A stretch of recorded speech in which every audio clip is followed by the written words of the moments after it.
I had just gone through security, my boarding pass already in hand, when my phone buzzed. I almost didn't want to look at it. It felt like I had been living in a world of notifications, each one an invitation to disappointment, a reminder of how little my family truly cared. But this time, I couldn't ignore it. I pulled it from my pocket and saw my mother's name flash across the screen. I hesitated for a moment before opening the message. No place. Don't come back.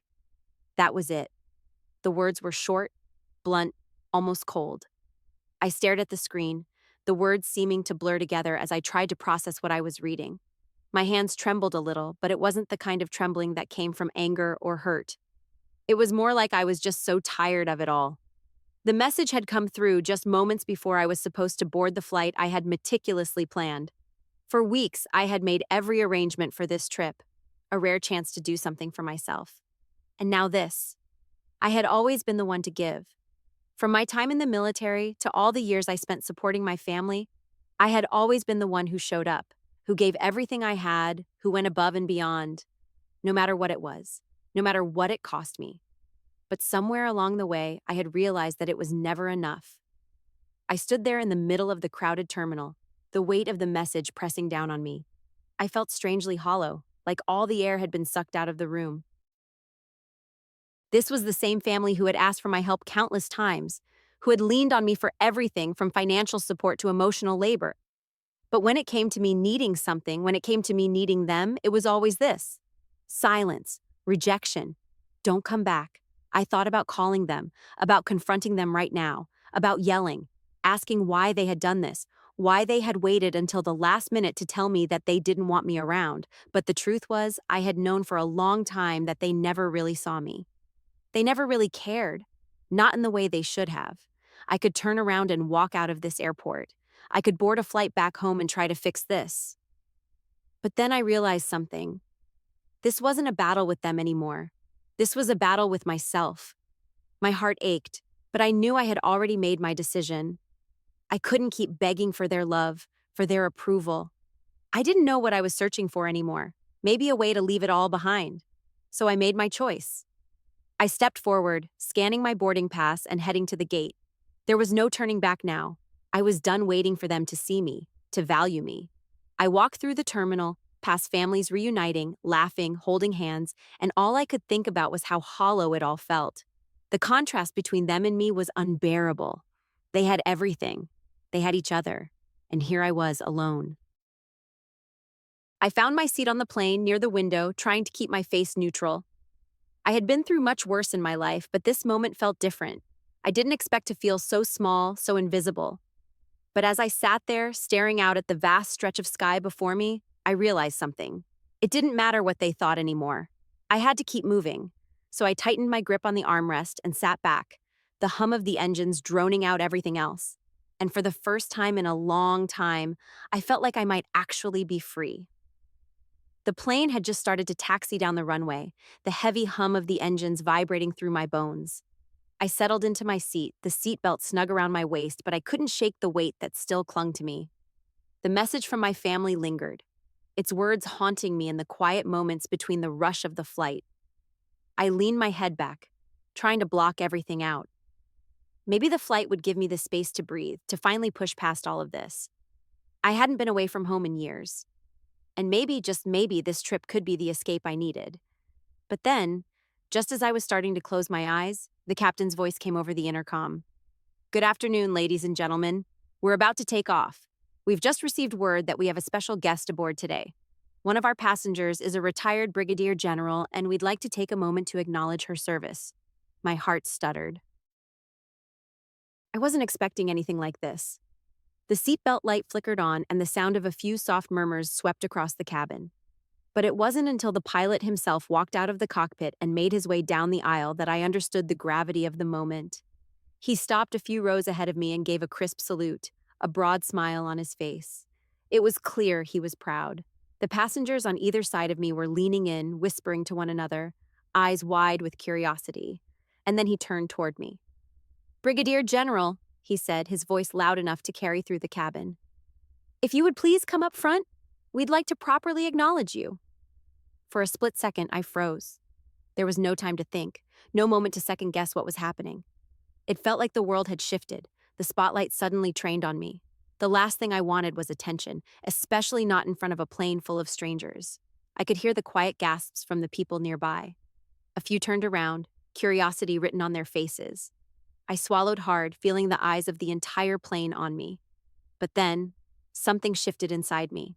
For years, I had felt like a ghost, invisible, undervalued. But now, in this moment of public recognition, I felt something rise within me, a quiet sense of power. I stood slowly, my knees slightly shaking, and I walked toward the front of the plane. Every step felt heavy, as though the weight of my past was holding me back, but I kept moving. I had earned this recognition. I had earned more than this. As I approached the front, I could feel the stunned silence. I could see the glances from passengers, from my family, from the people who had no idea who I was, who had no idea of the battles I had fought, physically, emotionally, mentally, to get here. But they were about to find out.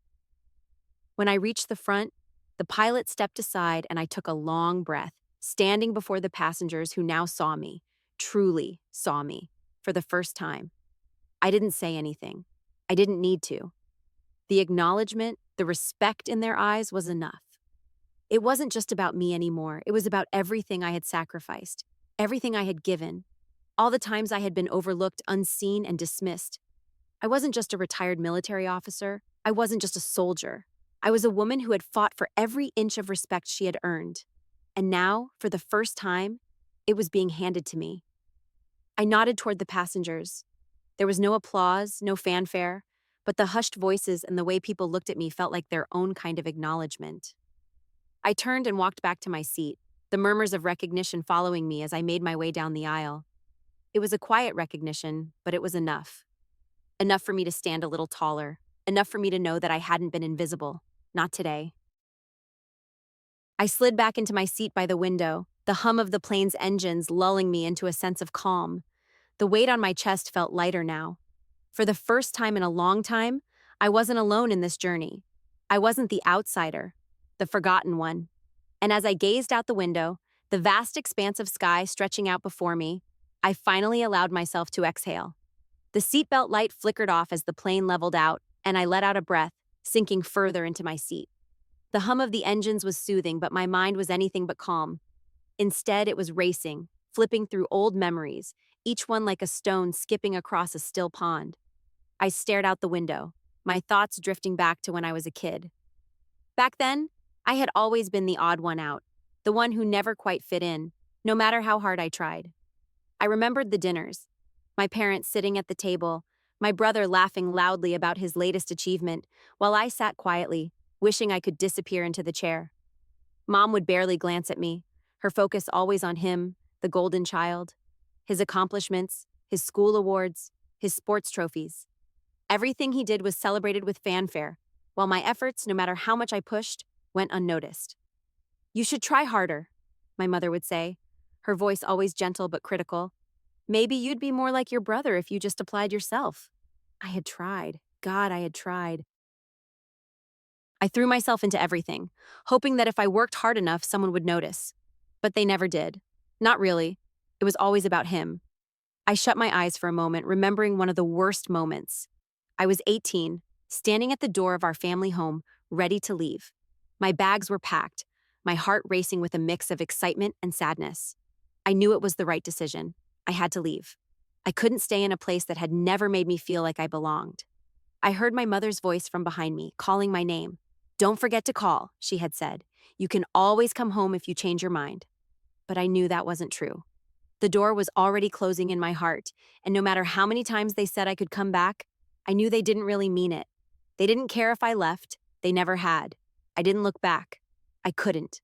The thought of going back to that house, to that family, had always felt like a weight I couldn't bear. And now, years later, after everything I'd done, the sacrifices I'd made for them, the years I spent serving in the military, always thinking I was doing the right thing by giving, by showing up, I had finally reached my breaking point. The family who should have been my safe place had never seen me. Not really. All the years of trying to earn their love, to earn their respect, had been for nothing. The sacrifices, the hours of service I had given, none of it had ever been enough. I could feel the pain welling up in my chest, but I quickly pushed it down. I didn't have time to feel sorry for myself. The memories flickered one by one. The time I had paid for my brother's college tuition because my parents couldn't afford it. The time I covered for my father when he got into another car accident and had his license revoked. They never asked. They never even said thank you. They just assumed I would handle it. I opened my eyes and turned my focus back to the present. The bright, endless sky outside the window was a stark contrast to the heaviness that had settled in my chest. I was here now, on this plane, leaving everything behind. My family had made their choice. They had made it clear that I didn't belong, that I wasn't worthy of their love, of their recognition. But that wasn't going to define me anymore. I wasn't going to beg for something I would never get. I was done hoping they would see me, done hoping they would understand. I had to move forward, not back. The flight attendants walked down the aisle, and I straightened up, forcing a smile, shaking off the weight of the past. This was my journey now, a journey that didn't depend on their approval. I wasn't going to let them dictate my worth anymore. I leaned my head back against the seat and closed my eyes again, letting the rumble of the engines lull me into a sense of calm. It was time to let go of the past and step into whatever came next. For once, I was going to do this for me. The hum of the engines and the soft chatter of passengers around me began to settle into a comfortable background noise, but I couldn't shake the feeling that something was off. I was trying to relax, trying to block out the familiar ache in my chest, but my mind wouldn't let go of the message, the words that had been so carelessly tossed my way. No place. Don't come back. I was still wrestling with the weight of that rejection when a flight attendant walked down the aisle. She smiled politely at me as she passed, but then stopped by my row holding a clipboard. "Excuse me, ma'am," she said, her tone warm but a little too bright. "There's been a request to change seats. Would you mind swapping with a family in the front?"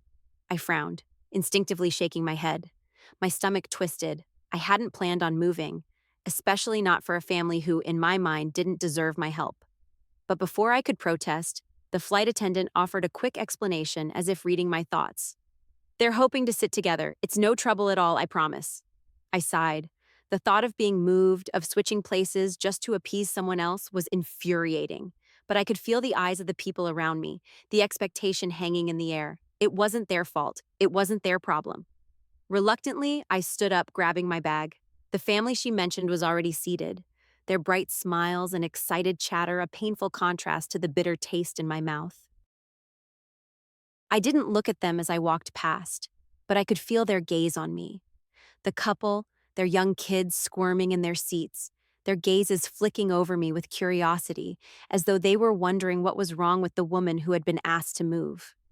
The aisle stretched on, and I moved down it, the sound of my footsteps louder than I would have liked, a loud reminder of my isolation. I reached the back of the plane, where the seat was waiting for me. It was cramped, further away from the windows, isolated from the rest of the passengers who were already laughing, chatting, and making memories. I sat down, trying to keep my composure, but I couldn't help but feel the sting. I had done everything for this family.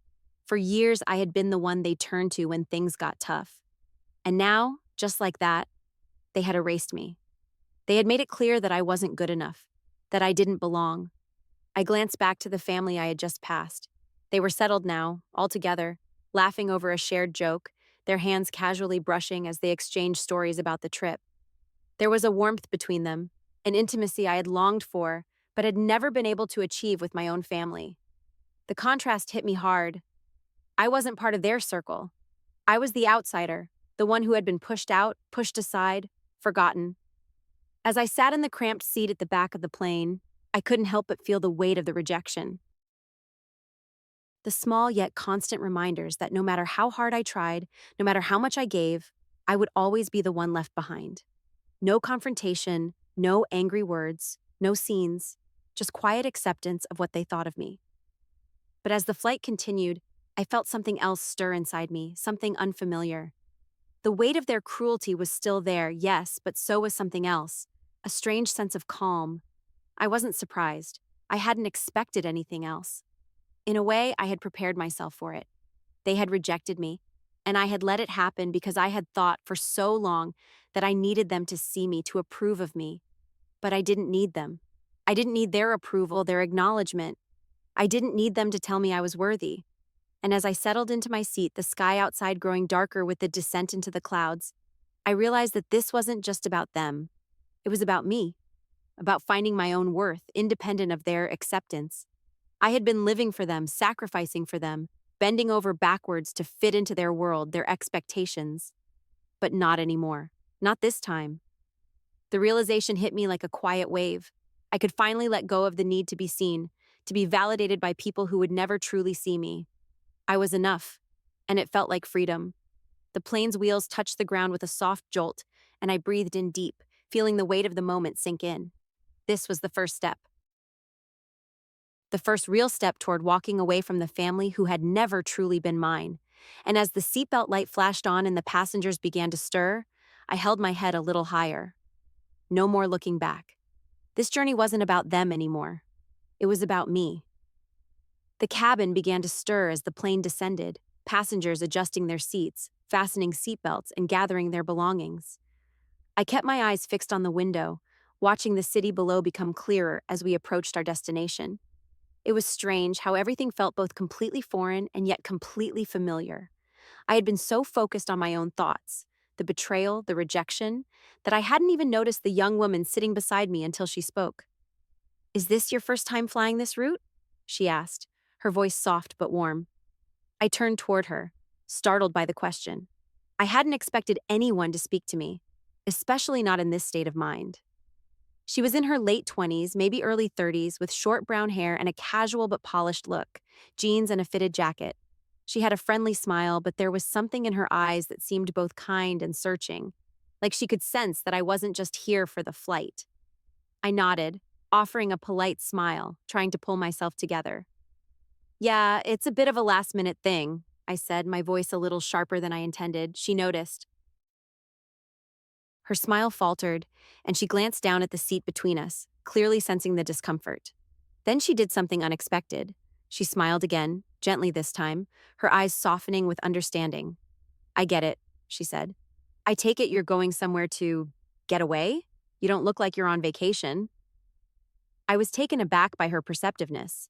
She had picked up on something in my demeanor without me even saying a word. It felt strange to be seen so quickly by someone I had just met.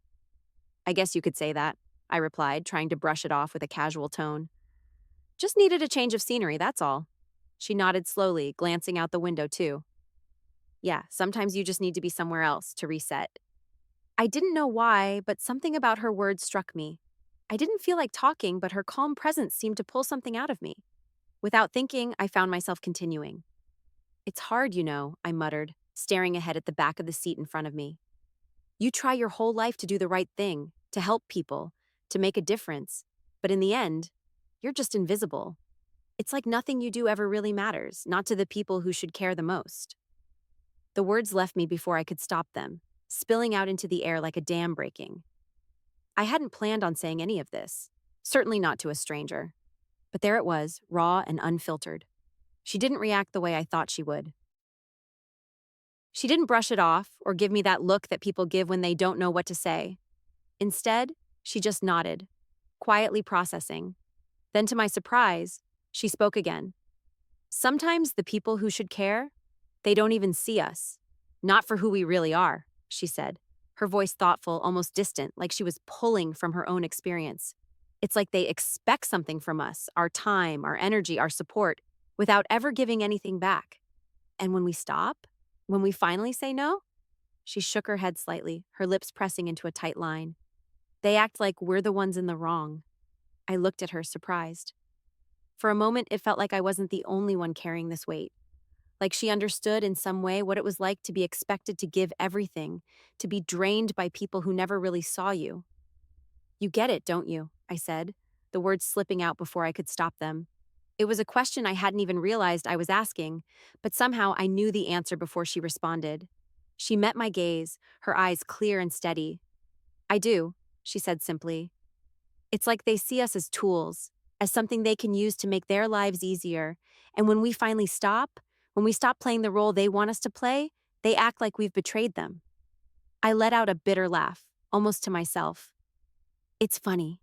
You think you're doing the right thing, and all you get is silence. Or worse, rejection." Her expression softened, her eyes filled with a quiet understanding. "It's not funny," she said, her tone warm and empathetic. "It's painful, but you're not the only one who's been through it. The people who love us should see us, really see us, but sometimes they don't. And that doesn't mean you're not worthy. It just means they're not looking." The words hit me harder than I expected. Something inside me shifted. She was right. Just because they didn't see me didn't mean I wasn't worthy of being seen. Maybe it had taken me this long to realize that, but in that moment, I felt something crack open inside me. Maybe it wasn't about them at all. Maybe it was about me finding my own worth, not through their eyes, but through my own. "Thanks," I said, my voice quiet but sincere. "I don't usually talk to people about this." She smiled softly, the kind of smile that wasn't meant to fix anything, but just to acknowledge the space between us, the quiet understanding. "You don't have to. Sometimes we just need to hear that someone else understands, even if we don't know each other, especially then." I nodded, feeling lighter, like a weight had been lifted off my shoulders. I had never expected this moment of connection with a complete stranger. But it had happened, and it made the weight of everything I'd been carrying feel a little less heavy. The plane began its final descent, and she glanced out the window, her voice light but sincere. "I hope wherever you're going, you find the peace you need. You deserve it." I didn't say anything right away, but I wanted to. I wanted to thank her for offering me something I hadn't realized I needed: understanding, kindness, a glimpse of what it felt like to be truly seen. Instead, I smiled, and for the first time in what felt like forever, it wasn't a forced smile. It was real. "Me too," I said, my voice softer now. "Me too." The flight had finally landed, and as we taxied toward the gate, I felt the unsettling quiet settle around me again. The connection I had briefly felt with the woman next to me lingered in my mind, like a small, fragile thread tying me to a sense of hope I hadn't felt in ages. But as I stood up to grab my things, the reality of what awaited me on the ground hit hard. My family. The same family that had rejected me, that had made me feel like nothing more than a tool to be used when convenient, was waiting for me. They hadn't called to check in. They hadn't apologized for the way they treated me. They hadn't even acknowledged my sacrifice, the years I'd spent trying to earn their love, their approval. As I walked off the plane, I could feel their presence before I saw them. My brother Ethan was there, standing near the baggage claim with his arms crossed, a look of apprehension etched across his face. He wasn't alone. My mother was beside him, her expression tight, like she was rehearsing the apology she knew was coming, but unsure of how to deliver it. I stopped in my tracks as I saw them. My heart was a tangled mess of emotions: anger, hurt, betrayal. The desire to turn around and walk away was almost overwhelming, but I knew I couldn't do that. I had to face this, had to put an end to the endless cycle of expectation and disappointment. Ethan saw me first. His face softened for a brief moment, but then his eyes shifted like he was weighing the situation in his mind. "Hey," he said, his voice cautious, almost as if he was trying to gauge my mood. I nodded in return, but didn't speak immediately. I wasn't sure I could, not without saying something I'd regret. Mom stepped forward, her hands clasped in front of her like she was preparing for some kind of formal speech. "Honey," she started, her voice a mix of forced warmth and discomfort. "I know things have been tense, but we need to talk." I couldn't help the bitterness that crept into my voice. "Talk? About what? About how you all made it perfectly clear that I'm not welcome in your lives unless I'm doing something for you?" Her face shifted, the defensiveness creeping in. "That's not fair, and you know it." I shook my head, the weight of all the years of emotional labor crashing over me. "No, it's exactly what's been happening. I've spent years helping you, Ethan, paying for things, covering your mistakes, cleaning up your messes, and what do I get in return? A text telling me I'm not welcome, a family that's happy to let me give, but never willing to acknowledge what I've given." Ethan shifted uncomfortably, but didn't say anything. My mother stepped forward, her eyes filled with a mix of guilt and frustration. "We've all made mistakes, but we're still family. You can't just walk away from us. You can't—" "I already have," I interrupted, my voice steady but firm. "You made it clear that I don't fit into your picture-perfect family, and now I'm done pretending like I do. I've been nothing but a financial backup, an emotional crutch, someone you all turned to when it was convenient. And when I finally stopped giving, you treated me like I was the problem." Ethan opened his mouth to speak, but I raised my hand, cutting him off. "No, I'm tired of this. I'm tired of pretending like I'm not exhausted, tired of pretending like this cycle doesn't tear me apart every time. I turned to my mother, my gaze unwavering. You've made it perfectly clear that I'm not good enough, that I don't belong. But I'm done begging for approval, done asking for your love. I've given everything I had to give, and I'm walking away from that. Her lips trembled slightly, but she didn't speak. Ethan shifted on his feet, clearly uncomfortable, but there was no apology in his eyes. No real understanding of what he had put me through. So, what now? He asked, his voice strained, but there was no anger, no real emotion behind it, just resignation. I took a deep breath, looking at both of them. I don't know, but I can't keep doing this. Not for you, not for anyone.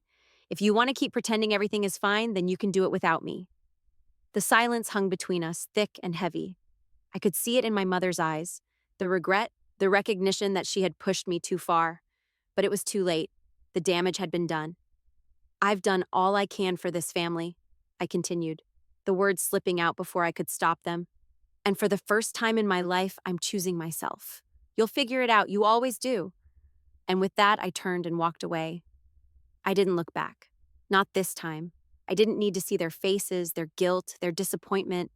I had spent my whole life trying to earn their approval, and I had finally realized that it wasn't worth it. I wasn't going to be their backup anymore.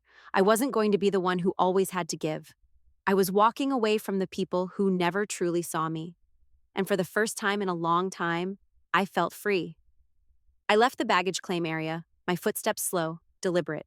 The weight of the confrontation with my family still hung heavily in the air, but it felt strangely lighter, like the world was just a little less suffocating without their expectations. I had finally drawn the line in the sand, and for the first time in years, I felt the rush of reclaiming my own life, my own space. I stepped out into the crisp, cool air, taking a deep breath, trying to shake off the lingering tension.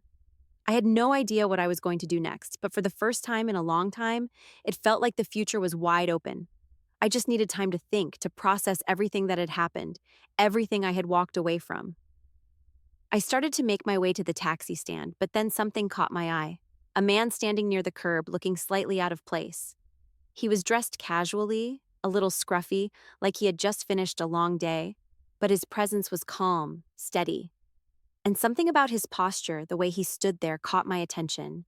As I passed by, he smiled warmly at me, and I instinctively smiled back. There was a kindness in his eyes that made me stop for a moment, uncertain of why I felt so drawn to him. "Excuse me," he said, taking a couple of steps toward me. His voice was deep, friendly. "I hope this isn't weird, but I saw your military insignia on your bag earlier. My son, he's in the army too. I just wanted to thank you for your service." I paused, a little surprised.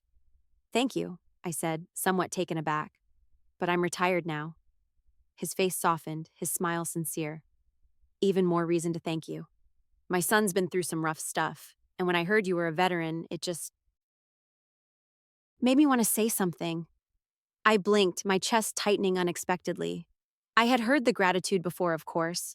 The thank yous from people who didn't really understand, the polite smiles and the quick nods. But something in the way this man spoke, it felt different. It felt real. "Yeah," I said, swallowing hard. "I've been out for a while now. It's been an adjustment." He nodded as if he understood exactly what I meant. "I get it. It's not the same after. My son, he came back from deployment different. Doesn't talk much about it, but I can see it. The struggle's there." I glanced at him then, the words taking on a weight I wasn't prepared for. I was used to being the one who gave, the one who supported, the one who always seemed to be overlooked. But this man, this stranger, was offering something I didn't know I needed: understanding, empathy. "I know what it's like," he said, his voice lowering a bit. "The ones who come back, who give everything. They don't always get what they need in return, but your sacrifice, it matters, more than you think." Something shifted in me then. A part of me that had been closed off for so long, that part of me that was used to giving everything with nothing in return, softened for just a moment. It was a small, fleeting feeling, but it was there. It was enough. I I appreciate that," I said, surprised at the lump in my throat. He smiled again, his eyes full of gratitude. "No problem. My son's doing well now. He's got a good job, a family of his own. I'm proud of him, despite everything. I nodded, not sure what else to say, but something about his words settled in me. It was strange. This man, this stranger, had no reason to offer me this moment of kindness, but somehow it had changed something in me. A quiet validation, a recognition of the work I had done, the sacrifices I had made. And for a moment, it felt like I mattered, not because I was doing something for others, but simply because I had been. We stood there for a moment in silence, both of us caught in the quiet of the night, the world around us continuing on like it always did. But I wasn't in a rush anymore. He reached into his jacket pocket and pulled out a small business card. If you ever want to talk or if you need anything, here's my number. I'm not hard to find. He smiled again, a quiet sincerity in his eyes. You're not alone, you know. There are people who see you, who appreciate what you've done. I took the card, my fingers brushing his for a brief moment, and nodded. Thank you. It means more than you know. With a small nod, he turned and began walking down the street, his figure growing smaller as he blended into the crowd. I stood there for a moment, just holding the card in my hand, the weight of it settling into my palm. I didn't know if I would ever call him. I didn't know if I would even see him again. But that wasn't the point. For the first time in a long time, someone had truly seen me. Not as a soldier, not as someone who had something to offer, but as a person. And that small moment of recognition meant more than I could have ever imagined.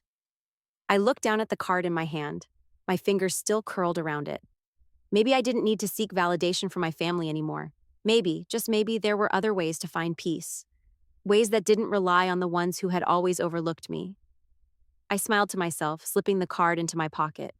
It wasn't about them anymore. It was about me.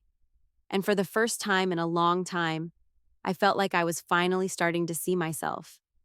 The ride from the airport was a blur. I didn't know what to expect when I got home, but I didn't want to waste any more time wondering. My mind was still processing everything. The conversation with that man, the connection I'd felt for the first time in years. It made me realize that I had spent far too much of my life seeking validation from people who would never see me the way I deserved. The house was quiet when I arrived, the weight of it heavy on my chest. The space I had once filled with so much energy and hope now felt hollow. I had always hoped that returning home would be different, but as soon as I opened the door, it was clear that nothing had changed. I stood in the doorway for a moment, my hand still on the doorknob, staring into the empty hallway. I wasn't sure what I expected, maybe an apology. Maybe a gesture that showed they understood what had happened, that they finally saw me for who I was. But there was nothing. I heard the faint sound of voices coming from the kitchen. I walked toward it, each step feeling heavier than the last. As I rounded the corner, I saw my mother sitting at the table, her face tired and drawn. Ethan was there too, leaning against the counter with his arms crossed. They both looked up when they heard me enter, but there was no warmth in their eyes, no recognition, just an awkward silence. Well, here we are, my mother said, her voice tentative, almost too sweet. You're home. Don't, I interrupted, my voice steady but firm. Don't apologize, it's too late for that. My mother's lips tightened and Ethan shifted uncomfortably, his gaze flickering between us. There was an awkward pause before Ethan spoke up, his voice low.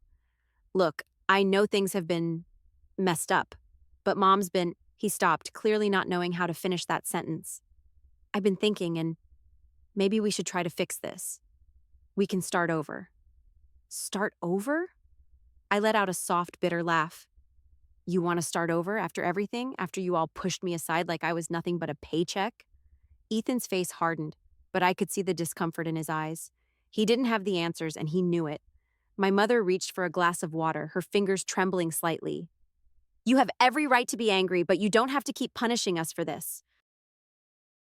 We've always been family, she said, her voice faltering. I took a deep breath, standing there in the doorway, staring at the two of them.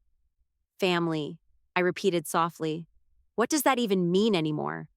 What's family when they never see you? When they only come to you when they need something and disappear when you need them? There was no response, no rebuttal. My mother's eyes dropped to the table, and Ethan let out a sigh, his shoulders slumping. For the first time, I saw it. The recognition in their eyes that they had failed me. I don't want your apology, I said quietly, my voice growing softer but more resolute. I don't need your forgiveness either, but I need to be honest with myself. This has to stop. I've spent too many years letting you all use me, and now I'm done. Ethan opened his mouth, but the words didn't come. My mother just looked at me, her expression a mix of guilt and resignation. This isn't about punishing you. It's about taking back my life, I continued, my voice steady. I'm done being the one who gives and gives, only to be left behind when I need something in return. I'm not your backup anymore. I'm not your ATM, and I'm not going to keep pretending that I am. The silence between us thickened. My mother slowly nodded as if she understood, but Ethan's face remained tense, conflicted. He was still clinging to the hope that things could somehow go back to how they were, but I knew better now. There was no going back. Not after all this. I turned to leave, but before I could take a step, my mother's voice stopped me. You've done so much for us, she said quietly. You've always been the one to hold everything together. I know we never said it, but we've always relied on you. I didn't look back, but I could hear the sincerity in her voice, the sadness, the regret. And for the first time, I felt a strange sort of peace. I had spent so long waiting for them to see me, to appreciate me. But now I realized that it wasn't about them. It was about me. I had spent so much of my life trying to fit into their idea of who I was supposed to be, but that wasn't who I was anymore. I didn't need them to understand. I didn't need their validation. I was enough, just as I was. With one final glance over my shoulder, I walked out the door. The future wasn't in their hands. It was in mine. The days that followed were strangely calm, almost too quiet. I spent them in a kind of peace I hadn't known in years. It was the kind of silence that you feel when you finally stop waiting for someone else's approval, when you stop living to meet the expectations of others. I had decided to walk away, not just physically, but emotionally too. No more scrambling for my family's attention. No more wondering why I wasn't enough. I didn't need them anymore. And that realization, as painful as it was, brought with it a kind of freedom I hadn't expected.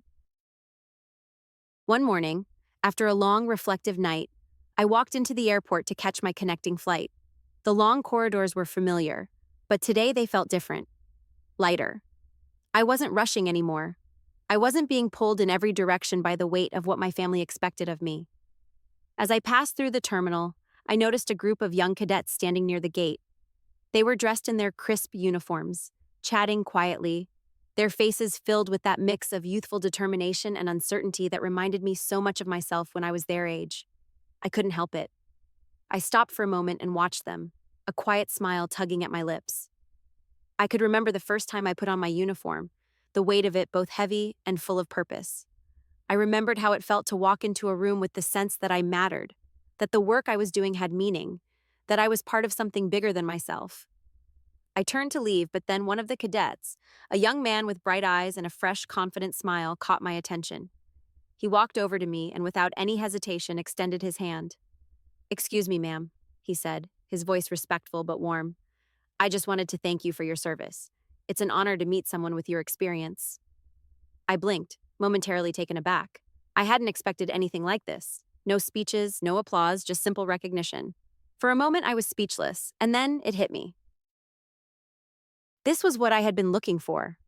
Not from my family, not from anyone who had never truly seen me, but from people who understood, who respected what I had given. I shook his hand, feeling a surge of something I couldn't quite describe. "Thank you," I said, my voice a little rougher than I intended. "You'll get there too, trust me." He smiled, his eyes bright. "I hope so. We all look up to people like you." I nodded, watching the young cadets. For the first time, I felt a deep sense of connection, not just to them, but to everything I had done, everything I had been. I wasn't invisible anymore. And for the first time in my life, I didn't need anyone else's acknowledgement to know that. The cadet smiled again before joining his group. I watched them for a moment longer, the weight of everything I had been carrying now feeling lighter than ever. They would go on to become what I once was. They would rise through the ranks, face battles, both external and internal, and fight for the same things I had fought for. And they would feel the same pull to sacrifice, to give everything for the sake of something bigger than themselves. But they wouldn't have to do it alone. They would have each other. And that was the part I had missed. The connections, the sense of belonging, the understanding that even when the battle felt too heavy, there were always others standing beside you. I walked away from the gate, the cadets' laughter and chatter fading into the distance. But as I did, I felt a quiet sense of peace settle over me. I wasn't alone anymore, not in the ways that mattered. I had found the recognition I had been looking for, not from my family, but from the people who shared the same experiences, the same struggles. For the first time in years, I felt whole, not because they saw me, but because I finally saw myself. And as I stepped toward my gate, ready to board the next part of my journey, I knew something had shifted. The past had been heavy, but the future was mine to define. The small, unspoken connections I had made along the way, those moments of quiet understanding, of recognition without words, were enough. They had shown me that I was more than the family who never saw me. I was more than the past that had kept me stuck. I was free, and the healing had only just begun.